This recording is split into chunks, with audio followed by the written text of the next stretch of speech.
Assalamualaikum warahmatullahi wabarakatuh. Selamat datang di Mas Jati Podcast Puskesmas Jatiroyong.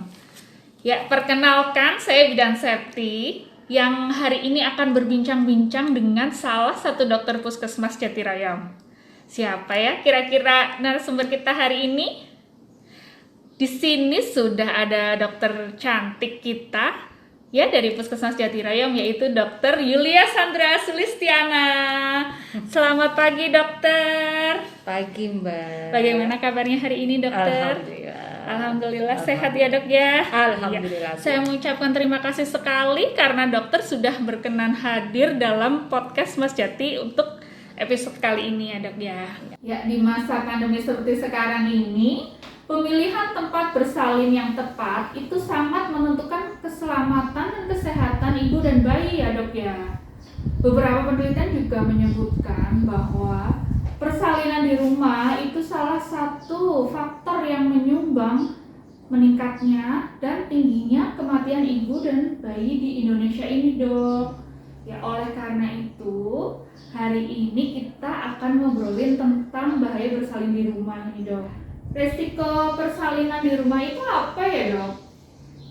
Dari resiko persalinan itu banyak banget sebenarnya. Yang pertama itu tanda bahaya kehamilan atau persalinan. Yang pertama dari ibu, dari faktor ibu.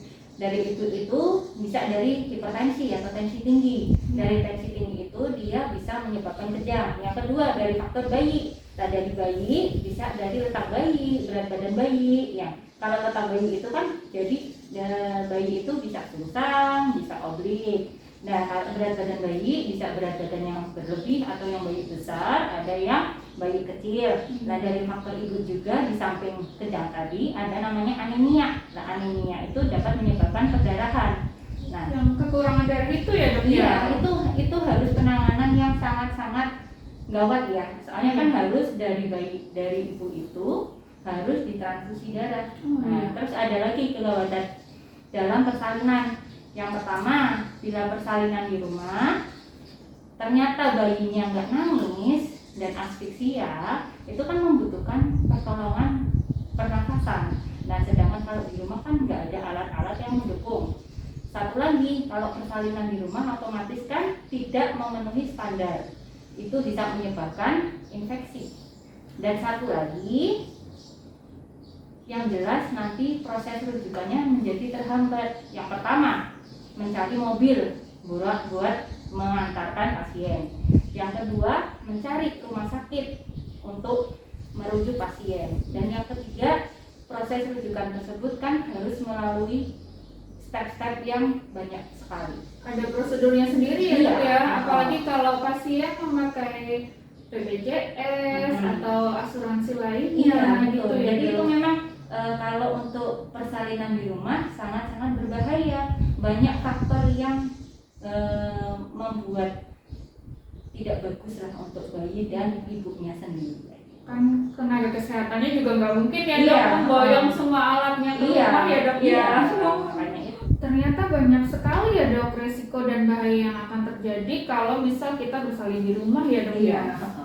Kalau misalnya nih dok, kok ada itu yang bersalin di rumah dan terjadi resiko-resiko yang dokter sebutkan tadi dan tidak tertangani, itu apa yang terjadi dok? Yang jelas itu sangat-sangat meningkatkan resiko kematian, terutama untuk ibu dan bayinya. Wah, langsung berhubungan dengan nyawa ya dok ya? Iya, sangat-sangat berbahaya sekali. Tadi kan resikonya itu langsung berhubungan dengan nyawa ibu dan bayinya sekaligus ya bu ya? Iya, betul. Berarti ibu hamil kan harus mendapat pertolongan persalinan di fasilitas kesehatan ya bu ya? Wah, betul sekali.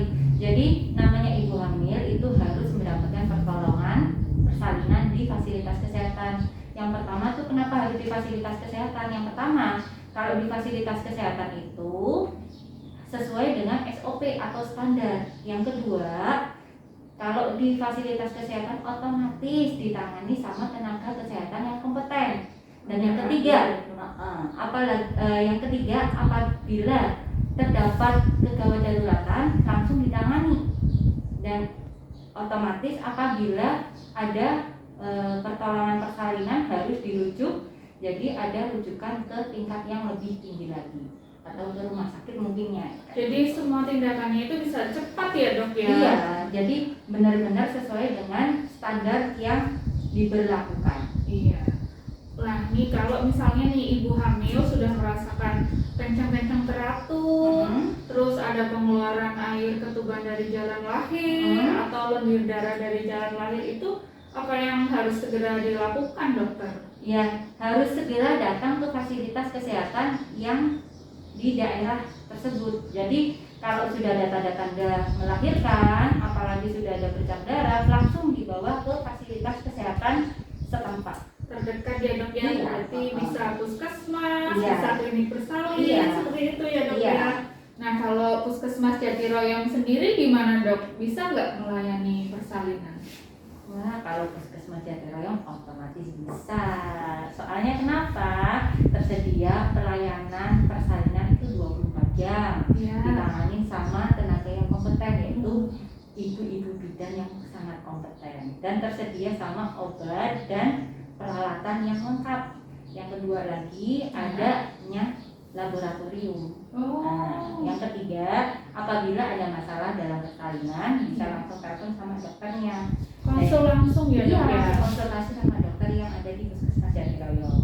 Dan yang keempat, adanya ambulan. Jadi udah nggak usah mikir sama mobilnya atau drivernya, sudah ada semua di puskesmas Jatiroyong. Jadi kalaupun terjadi kegawatan harus ke rumah sakit, pasien udah nggak perlu pusing lagi ya bu ya? Iya, sudah ada ambulannya, sudah ada supirnya, kita tinggal cus aja. Iya. Wah, sudah lengkap sekali ya dok fasilitas di puskesmas Jatiroyong. Iya. Iya, alhamdulillah ya dok ya. Terakhir ini dok, ada nggak himbauan dari dokter untuk ibu hamil khususnya di wilayah kerja puskesmas Jatiroyong? Ada. Nah, untuk semua ibu hamil khususnya yang di wilayah kerja puskesmas Jatiroyong, mari lakukan persalinan di fasilitas kesehatan.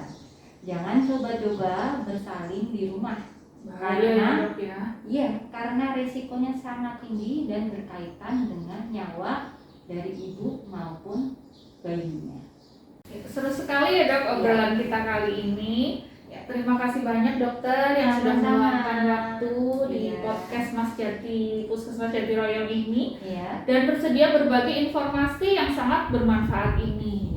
Semoga dok sudah tidak ada lagi ibu hamil yang melakukan persalinan di rumah ya dok ya.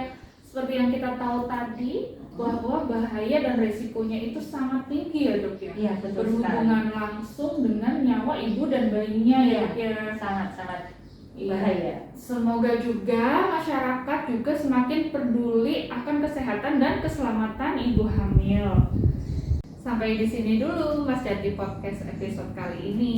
Saya Bidan Septiana Puspitasari dan narasumber kita, Saya Dr. Yulia Sandra Sulistiana. mohon undur diri. Satu pesan dari kami, Mari kita dukung pertolongan persalinan oleh tenaga kesehatan di fasilitas kesehatan. Sampai jumpa di episode selanjutnya.